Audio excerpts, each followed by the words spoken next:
ত্রয়োদশ জাতীয় সংসদ নির্বাচনে বিএনপিকে ভোট দিতে চান ৭০% মানুষ, আর জামায়াতে ইসলামীর পক্ষে এই জনমত ১৯%। সোমবার প্রকাশিত বেসরকারি গবেষণা সংস্থা EASD এর জরিপে এমনটাই উঠে এসেছে। সংস্থাটি বলছে, নারীদের মধ্যেও উল্লেখযোগ্য হারে বিএনপির জনপ্রিয়তা বেড়েছে। এদিকে ৭৬% মানুষ মনে করেন জয়ী হয়ে ক্ষমতায় আসবে বিএনপি। আরও জানাচ্ছেন সাজিদ সরকার। ছুটে চলেছে ত্রয়োদশ জাতীয় সংসদের ভোটের গাড়ি। এখনো প্রচারণা শুরু না হলেও নানা মন্তব্য আর আলোচনায় জমে উঠেছে পরিবেশ। বিভিন্ন গবেষণা সংস্থাও করছে জরিপ।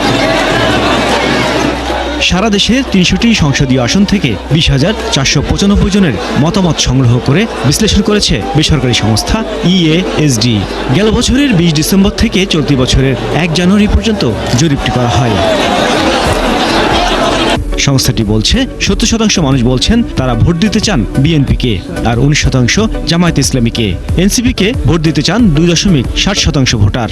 70% আপনার ফিমেল বলে যে আপনার বিএনপি আপনার তার আপকামিং ইলেকশনে তারা ভোট দিবেন। এক্সপেক্টেড গভর্নমেন্টও দেখা যায় যে 74%-এর মতন আপনার বিএনপির পক্ষে মতামত আসে।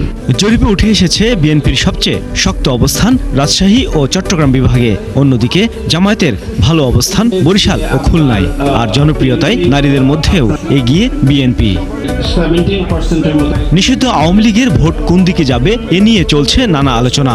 জরিপে দেখা যায় দলটির ৬০% ভোটার এখন বিএনপির দিকে ঝুঁকেছে।